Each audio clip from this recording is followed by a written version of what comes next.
healthy and delicious. I couldn't ask for nothing.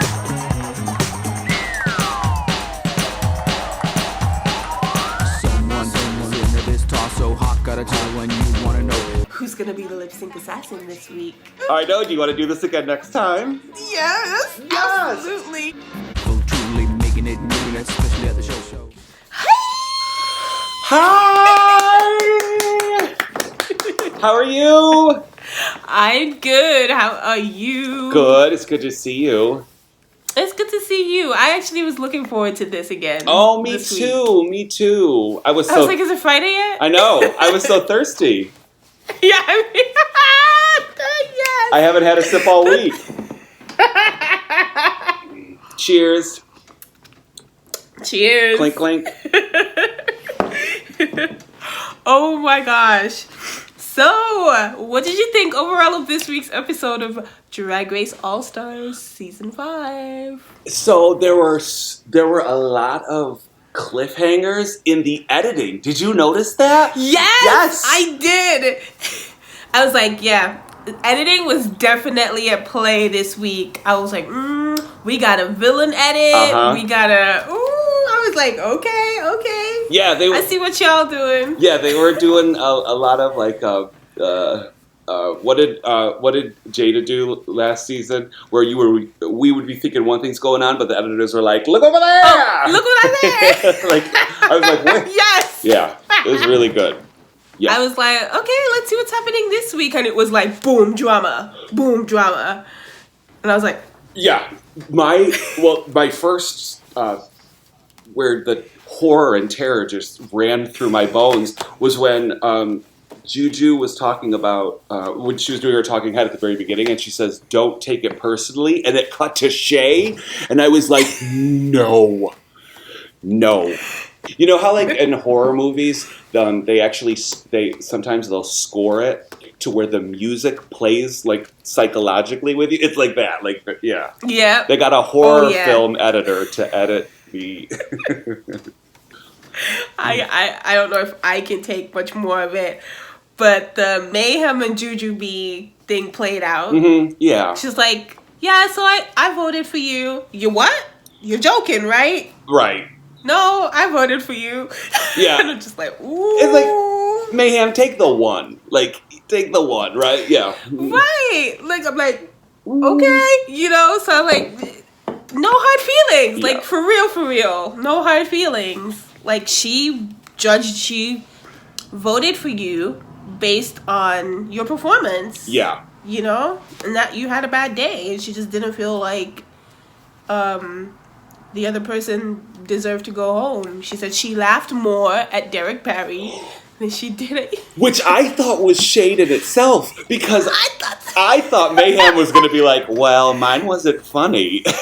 Like, mine was supposed to be like a really cool song, and so, but Mayhem didn't even bother to... But the Miss Cracker angina storyline developed. I actually took a lot of notes about this. Yeah, like, it was the next day. Like, you know how, like, when you have a group of friends and you guys are, everybody's laughing and then that one friend isn't, and you're like, oh God, just ignore her. Don't pay any attention. Because it's true, every moment Miss Cracker or the edit, Miss Cracker was just like... Yes, you could feel it. You could feel it. You know, like, yeah, it was a lot. So she came for her, basically, and she says, you know, I kind of wish I had a Ben de la Creme moment and had white out, and I'm just like... Yeah, at first I didn't know where she was going. Like, you know, obviously I didn't know if she was going to say her again, 'cause, you know, the inner saboteur from last season she was on. And then if she was going to rescind her vote and vote, you know, I didn't know where she was going. I don't think Miss Cracker was throwing shade or trying to get into Angina's head. I actually think that Ms. Cracker is this theater kid. Like, she's a theater person. She's theatrical. And I think she was trying to do a pep talk, but in the most dramatic and theatrical. And it just didn't play. It just didn't work. It just thudded. It didn't land. It did not land So at all. it just sounded like shade. It just sounded like, yeah. I mean, I could be wrong, though. But I yeah. I mean, I could be totally wrong. Like, I love when Miss Cracker was like, I think I picked... Or no, she's like, whatever she said. And then she's like, Blair goes... I think I made the wrong decision. And Blair goes, do you think you picked the wrong person? And I'm like, no, Blair. Maybe she thinks she should have gotten her tonsils taken out when she got her adenoids taken out. What are you here for? Like, gee, Cracker, do you think you picked the wrong person? I'm like, Blair, you're on the show. You got the gig. You got it. So then Ru walks into the workroom, and I made sure that I paid attention to his suit this time. Mm-hmm. Yeah, and it's not Epstein. What is it? Epstein and Klein? Is that the Epstein and Klein? Yeah. I think he's trying. Parker Epstein and Klein, or I don't know. Maybe I'm adding another. Sarah person Jessica in there. Parker, Yeah. Epstein and Klein. Yes. But I don't think. I think that he's got a new suit. So good luck to them. But yeah. So they asked India for who her biggest competitors were, and she picked Shay. Yeah, obviously. And Blair. Did you see Mariah's reaction? She's like, Shay, Yes. I understand. But Blair? But Blair? But maybe she's thinking of it as a look thing. Because Blair is gorgeous. So maybe it's an inner, like a self-esteem thing. Maybe to her, she thinks Blair can kill it in the looks department. Yeah. And so I could see that. That's true. I noticed Blair so much this episode. Yeah. And like who she is now compared to when we met Blair. And I know that it's like, and it is fun and some of it is deserved to like kind of poke fun at Blair, but like she is what All Stars was made for. To like you present yourself as something on your season, and then you come back and you are truly an elevated version of yourself. Ru, he plays with my emotions so much. So then he goes, oh, so those are your biggest competitions, India? Okay, well, guess what? They're going to be team captains as well. They're your actual competition. Yeah. They team up, and we had India, Alexis, and Jujubee. India, Alexis, Jujubee. Yep. Blair, Miss Cracker, and Mayhem. Mm-hmm. And then Angina, Mariah, and Shay. I felt like that Blair's team would automatically be incredible because of the musical ability of all three. Or the theater ability of all three. Yep. I should be. But Blair's team made all the sense for this challenge. Agreed. What's the challenge? So it's like they have to. Oh yeah, the celebrity crush. They have to write verses to a pre-written song. Yeah. Read you, wrote you. It was not. No. But absolutely not. It was not. But to a read you, wrote you-esque, and each team had 3 verses to their verse of the song. Yeah. Yeah. And the commercials showed people rapping, so I'm like, it's rapping again. So going into it, your anxiety went up immediately. Oh, Jesus. Help them. Yeah. I thought their little celebrity crushes were interesting. I love that Jujubee chose John Stamos. Alexis was like Daddy Yankee. Yes. India, she started out like, oh, my boyfriend RJ, and they're like, girl, we know you love him, but who does India love? Like, who's your celebrity crush? Because he ain't no celebrity. And she's like, okay, I guess I'll do Justin Timberlake. Blair was like, I'm gonna be different. I'm doing something completely out of my realm. I'm doing Hannibal. Yeah, all 3 were funny on her team. The Hannibal Lecter, Mr. Rogers, and who was Crackers? Sylvester Stallone. So, that was hysterical. Who was your first celebrity crush? So, honestly, my legit first celebrity crush was Wayne Brady. Like, back in the day, Wayne Brady, like, whose line is it anyway? And he is still my celebrity crush to this day. A good-looking, funny Wayne. man. Come on, call right? me. Yes. Wayne, call her. What about you? Who's your celebrity crush? So, I feel like the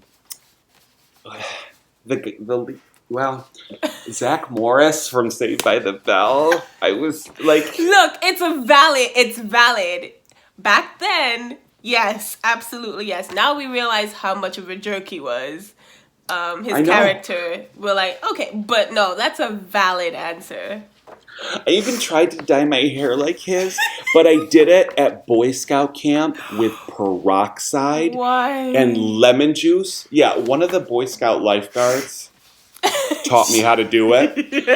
And so my parents dropped me off, and when they picked me up, I had this orange, like, pompadour, but you could not tell me. I was not hot. I had my merit badge sash and my orange pompadour, but I think, Zach Morris. I would have saved his bell. Angina Henry Cavill? Is that how you pronounce his name? Cavill? Henry Cavill. That guy, Isabel. Henry Cavill. Because of the bill, yeah. Yeah, okay. But you know what? That's not her. I don't know why she picked that. It's not even... Were they all doing superheroes? Because Mariah did... No, Mariah did Jason Momoa. They probably decided to do superheroes because Shay did Chad Boseman or whatever his name is. Mm-hmm. Isn't he Black Panther dude? So they all did, yeah. Yeah. I would throw my children into a burning pile of leaves for Jason Momoa. I swear to God. One of my children, but the young one, because I don't know him as well. I thought it was really funny when and I got it on like my first set of notes because it was the one thing that stood out to me when Blair goes, "This is a lot of pressure because I can sing and I know how to record music," and I'm just like, "Girl, calm down, please." Like, I know. Dial it back, like just a little, like just a smidge. Dial it back. It was too much. It was like, go, okay, girl, we know you dropped some songs. We get it. Yeah. I actually wrote in my notes, I said, my favorite part of this was Blair St. Clair's season-long arc in 2 minutes. Because she's like, they got the mic, even I know, she gets the mic and she's like, "Old Man River." Yeah. And then she's like, "I don't know why I'm failing. I can record music." And then they're like, "Try it again." And she's like, "I can love you." And I'm like, oh, well, there it goes. The season, like in a minute and a half, she had a complete turnaround. That was a whole movie. I'm just suspicious of everybody now trying to get their story arc. Sound like she low key knew she could sing that, and she just came in like, an octave lower. And then they do the choreo, and Blair's like, "Did I pick the wrong team?" Was it Blair? She's like, "Did I pick the wrong team?" I was like, "Girl, maybe you did." Oh my God. When Rickety Joints St. Clair asks if she picks the wrong team, you know your team is not doing well. So then you were talking about them, like, they're getting ready in the mirror. I titled it The Dismantling of Cracker. So then they say, "Miss Cracker, we find you to be egotistical and difficult."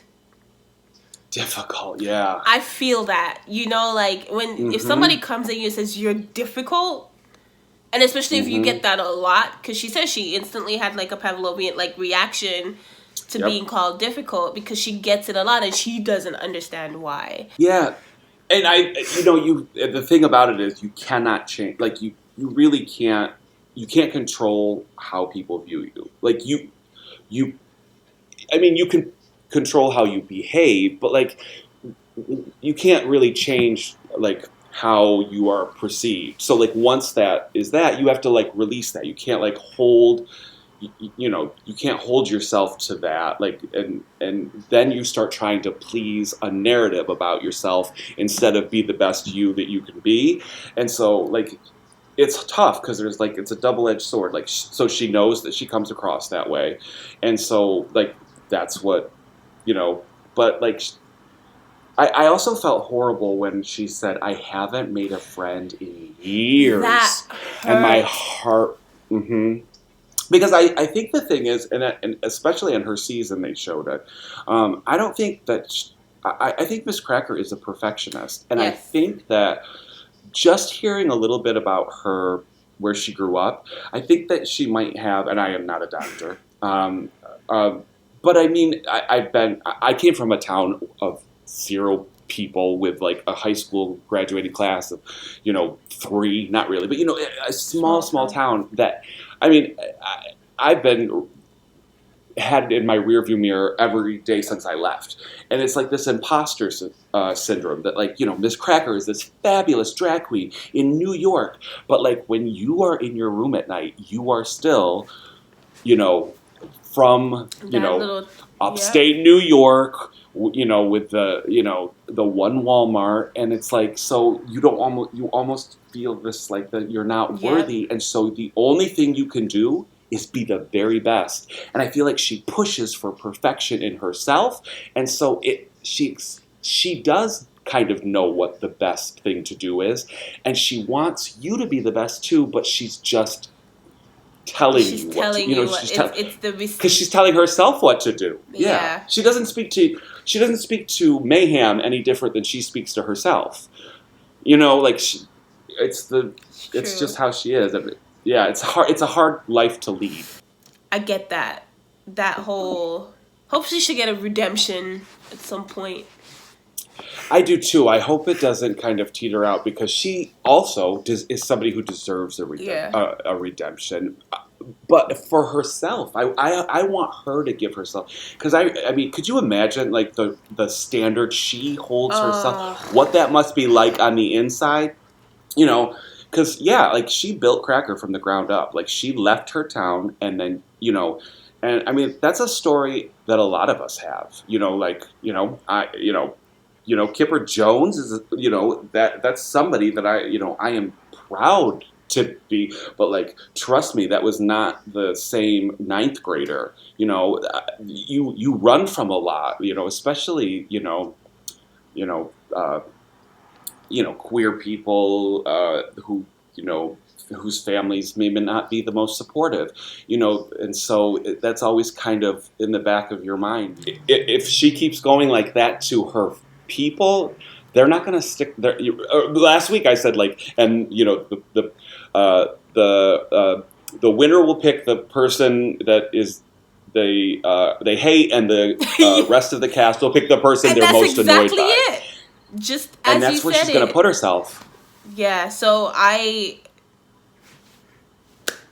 then we get to dun dun dun dun dun dun dun cover girl. I loved Rue's hair. The white, it was white, right? White hair like that. It was white. I loved it. I loved it. I like when Rue wears a different color other than the blonde, even though that's like his signature look. The dress though, it was a lot. It was a lot. It was busy. Yeah. It was. I really wanted to like it. I really did. I know, yeah. I really did. It was like, I was like, maybe if I take away one, I was literally looking at my TV like this. Like, if I take away this section of the dress, okay, this might actually work. Oh! Yes! Thank you. But she's still so damn beautiful. So, you know what? I know. It's like, you don't even care what she's wearing at this point. She just struts down that runway, and you're just like, yes. Yeah, it's all they can't hit him out of the park every day. But when you look like Rue, you almost don't need to. You just, but yeah. The guest judges were Tessa Thompson. Yes, Thor Ragnarok. And then Madison Beer. Did you know Do you know who sang the chorus in the song? No, who did? Madison Beer. Of course, that's why she was there. I was like, I was like, she was probably on that track. That's why she was there that week. The number was fun. It was cute. It was cute. Yeah. It was okay. Blair's team was the best. Like, they were funny. They looked great. The coordination of the outfits, those white boots and that lilac or whatever color that was. Perfect. See? Representing. Yes. And then, we had the runway. Love the skin you're in.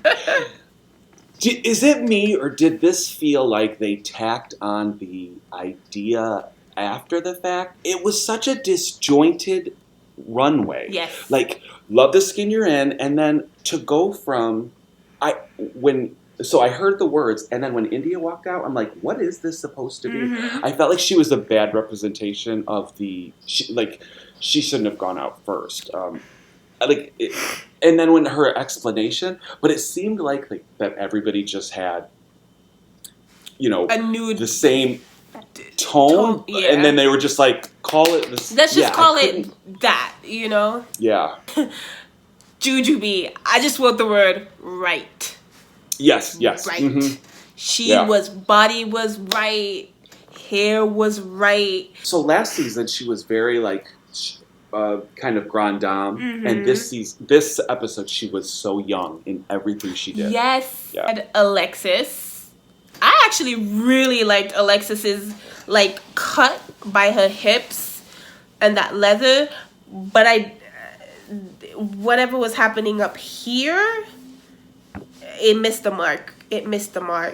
She took the coolest fabric and the coolest cut and then made an ice skating dress out of it. I'm like, how could you take... It's so edgy. And I would love to see Alexis Mateo in something really edgy and modern. Because she could do that. She had this picture on Instagram today where her hair was literally just split down the middle and straight. And she looked incredible. I would love to see her like that. And I know she's... Yeah, I know she's a pageant queen. I know. But, if you can carry... Vanjie is her drag daughter. If you can carry those kind of looks, do it. Blair. So, let me tell you... No. Because, I get what Blair was going for. And I loved it. But I get it. It didn't... Whatever the challenge really was, it didn't really go with that theme. But again, she's stepping out of the box. She wants it so bad that she's like, I'm gonna make you look at me. I'm gonna make you notice me. And this is what I'm going for. You know how Alaska did blue and it was just blue? She was pink, but she highlighted contour, and it was contoured. And now see, I will say this. I almost knew for sure Michelle was gonna say something, but I immediately knew when she turned that corner, I was like, I got it. And I have to be honest with you, I got her skin you're in more than I got some other people who were, so I thought that she's either going to get red for it or praised for it. And it was mixed. And she did get red for it. She got red for it for sure by Michelle. Well, so then Miss Cracker came afterward. Yeah. I don't know. I'm trying to remember. So, you know what it was? It was the high-low. Blind. Yeah. You know what? It was this. Whatever was happening here. It was yeah. It just didn't work. What are you going to do this for? What is... Lanesha Sparks did it once on the shoulder. And this is legit your whole... and you're so short already. She just made herself look shorter. And I was like, I get it, the Jewish princess, the dark hair, but... And the high-low, I love the short and the train. But you just hid yourself. That dress was brought to you by her inner saboteur. She was like, they hate me. She had a gorgeous dress. She had a latex pink. dress with a pink face and yellow hair and a beret, but she said, no, Blair, you wear this. I'm going to wear Venetian blinds that cover my face because I am going home. Then Mayhem came out. Chocolatey. What's in your mouth, not in your hands. I did not like it. The necklace. I did not like. She already is like dripping, and the excessive. No, take it away. Take it away. Take the necklace off. It was just. It literally just stopped everything from. Yeah. And you know what? I hate to say this. It wasn't a great look. It wasn't a great look. I liked her hair though. Nope. When Mayhem Miller. Go ahead. Yeah. Mayhem Miller, who won the first challenge of her season by Drag on a Dime, and then came back for Christmas Queens dressed as Krampus. This is not what you wear on All Stars. Like, she's already raised the bar for Mayhem Miller. And she already came in with an Amazon bodysuit. So I don't want to see her in no more mediocre a dress. stuff. No. Mm-mm. Woo! Are you ready for this? No. My body is not ready. Oh my. Let me tell you. Nubian Queen. My God, that is how you do an All Stars. That is how you do it. God. Shea Coulee. Shea Coulee. Yeah. The neck piece, the bodysuit, the shading in that bodysuit, even the back, it was like perfect. I know. Perfect. The makeup, that white line on the lip. It was perfect. It was all-star. I wrote, that is how you all-star. That is how you all-star. Clay Soufflé did not come to play. Come on, Clay Soufflé! She's like, why you gag so? You know I bring it to you every ball. I know.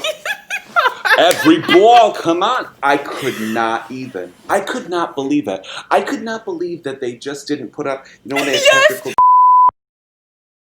to the end, and they're like, it's canceled. We canceled it. We canceled. We're done. The episode is done. But then Angina comes out, and I actually really loved her look. But I understand the judges' notes. You know, she's already a tiny queen, and it is an Angina look. It's definitely something I expected to see her in because she just has that. That grandeur that, like, you know, her entrance outfit of last week. Like, I just love it. But it did, like Carson said, it looked like an egg in a nest. Just kind of. Yeah, and I didn't even really think of that until he said that. I couldn't unsee it. But I also thought that, and I get it, but I also thought that I thought Blair's made more sense to the challenge than Angina's. Agreed. And not to forget Mariah. She looked amazing. I put yes! Exclamation point! Because she was just so gorgeous. She was. The lip? Did you get the lip? Her lip was almost it was almost like no lip. Nude. It was the most beautiful thing. It was just like, but there was almost no line. It was just beautiful. I gotta go back and look at that. Absolutely beautiful.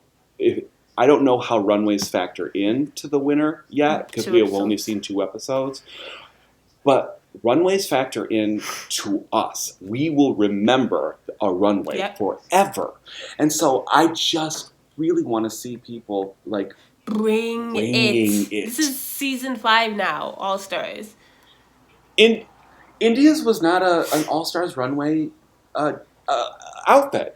You know what I'm saying? That's not something that, you know, I could have seen that exact same thing on her season. True. I mean, honestly, so I just need, you know, Angina killed it. That was a crazy, out of the box, really different, win or fail, you know, fail at the attempt, whatever. But it's that thinking, and you could kind of, you can see where people are kind of dividing in, like, who's forward thinking, who is in it to win it. What do you think, winner? Oh my God. Well, of course. Yeah. Yeah, Shea? Agreed. Shea Coulee was so good that she won for the worst team.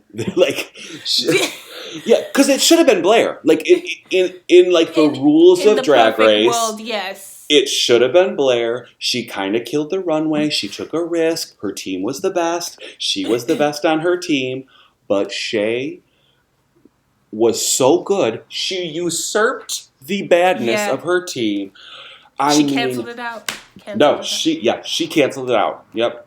She 100% deserved that win. And then Jujubee, Blair, Mayhem, Miss Cracker, and Alexis. Safe. Yep. They had 3 people in the bottom. So it was Mariah, Angina, and India. So Mariah goes one-on-one, and she's like, I really think I could go far in this competition, and you know that, and I just want to stay here. And then she goes to the people, which, like, the rest of the cast, she's like, I can win. I'm like, you should have had that's the conversation you have. You gotta flip. You gotta flip. She's like, I should stay here, Shea. And Shea's like, okay. And then she's like, I've got so much more to give. And I'm like, that's your Shea talk. But yeah, I don't think she was in any danger of going home, though. I don't think so either. I don't think she would have been in any danger of going home. Do you think Angina gave up? Yes, and I think the minute anybody says on RuPaul's Drag Race that they can't take the competition, a trap door should open up in the floor, swallow them whole, fire should come out of it, and it should seal, and we should never hear from them again. The amount of local drag queens that want to get on that show and the amount of people who have competed that want to get on All Stars. And listen, Angina was supposed to be on last season. She broke her leg. She has been a fan favorite. The fans have called for Angina to be on RuPaul's Drag Race All Stars. Every single season there has been one. And so for her to come on and say, like, you can feel it, but you cannot say it. You can't say it. Because you're going to go home. You should go right home. The minute you say that. Anybody. If Latrice, Bianca, anybody that says it. Bye. Trapdoor. Down. Sealed up. And listen, like, that can't be your arc on All Stars. You are there because you deserve it. If you're, I feel like Angina, the minute she walked in, something happened. Yeah. Because she has not been, since her entrance line, she has not been the Angina that we know her to be. That life, that light, that effervescence, that freedom, that easiness. Her interviews, her talking heads are different than who she is in that workroom. I feel like something happened. I feel like it got to her. I feel like it definitely got to her. Even when because I think she's made a comment saying that, I know I'm the weakest girl. Maybe this wasn't even in the episode. It might have been in Untucked. But she was like, I know I'm the weakest queen here. Yeah. And it's so hard to, admit that. And I'm just like, girl, that's what happened to you. Yeah. That thought went shoop and stayed there. Yeah. And you just let that get to you. And then on top of that, then you're thinking about what Miss Cracker told you. And it's a lot. It's too much. Mariah was hysterical when she was picking the name and she saw her name there. She's like, when I saw my name, I would have just taken it. Just take it. She should have put the lipstick on in the mirror. Would that be epic? Oh my God. Dear RuPaul. Yes. Oh my God, she would. Yeah, that would have done it. But yeah, when she saw it, yeah. Should have gone home next week. Yep, got it. Who touched my lip? Yeah. The lip sync assassin. The second I saw the boobs, I knew. You knew. I knew right away. I knew. I think the reason I didn't think it was Alyssa is because I didn't expect it to be that early in the season. I know, and I think I started to think kind of like a producer, and I was like, oh, there's no way they're gonna put it that early on in this season. But But then it got a little higher, and then they were like, Alyssa Edwards. And I'm like, oh, Lord. This is about to be a lip sync. Shay and Alyssa Edwards. What have we done in our lives that was so right that the universe would bless us with an Alyssa and Shay lip sync? It was so good. So good. Yeah. And that's what I like about this season. I just like that there's that little, with all the drama aside, there's just that little, like, extra entertainment. Like, you know, just to look forward to. It's a treat. Yeah, it's such a treat. And they killed it. And you know how sometimes there'll be like a lip sync for your life where like there's like trick after trick after trick, and it looks so desperate. It did it. Everything was so perfectly. Not a beat of sweat. Nothing. It was so perfect. It was so perfect. I was so sad for Angina that's how she went out, because that's not how she went out the first time. Like, she went out fighting. There was really no, like, it was this very. She went out in a lip sync for your life that was an equal match with BB Zahara. Like, like in this kind, she kind of was like, oh, I'm just not defeated. In it. So just defeated. I'm glad she got out early, but I'm not glad that she's out, because we wanted Angina. We didn't get the real deal this episode. Bye Angina. She left broken. She left sad. Like, it was a sad exit. And ooh, I love what she said to Rue, though. Yes. Yep. That wasn't even her exit line, but that's her exit line to me. She's like, 11 years ago, you changed my life. Yep. And of course, Rue, sharp like a tack, was like, 11 years ago, you changed my life. And I thought that was like, ooh, yeah. And how true was that? Because Angina is part of what made that. This legacy. Oh, yeah. She's a day one. Derek's gone. And I'm sad that Angina's gone. And next week, anybody's game. Anybody's game. Man, anybody's game. We'll see. The challenge. You want to do this again? Say yes. Yay! Yay! Well, mine's all done. Bye. Oh, a little hug. Bye. And heaven help me if they do a double crowning. I will not. No mas. No more double crowning. Cindy Lou, mark my words. I listen. I will turn it off, and I will never watch it. I will never ever. I allowed it once. You get one. You only get one. No. You only get one. No. I mean, what kind of world do we live in where Miss Cracker's the villain and Mayhem? I mean, like, literally, Mayhem Miller is at the what is it called? Oh God, the voice of reason. The voice of reason. To Miss Cracker's villain, it's like, this is flipped upside down. We're in 2020. I mean, this was from 2019, but. Yeah. It's got the 2020 edit. It's got the 2020 edit. Thank you, exactly.